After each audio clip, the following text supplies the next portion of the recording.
ছিল এক চাষি, নাম তার জ্যাক। ভবিষ্যতের জন্য কিছু ধান সে জমিয়ে ভরিয়ে ফেলল তার ঘরের র‍্যাক। ছিল এক ইঁদুর, নাম তার কুচি। সে সেই দেওয়ালের ছিদ্র দিয়ে ধান সরাতে লাগলো, আর কেউ জানতে পারছে না ভেবে হাসলো মুচি মুচি। কিছুদিনের মধ্যেই সে অনেক ধান নিল। আশেপাশের ইঁদুরের তাতে চোখ টাটালো।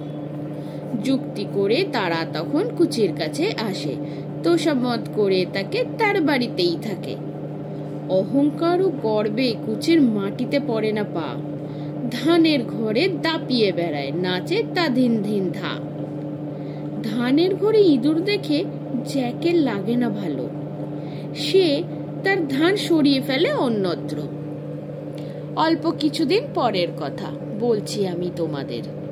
কুচির কাছে যা ছিল রসদ, সবই গেল শেষ হয়ে। বাকি তার ইঁদুর বন্ধুরা সবাই কেটে পড়ে।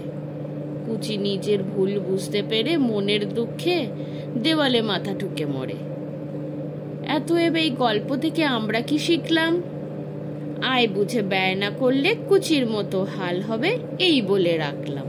নমস্কার।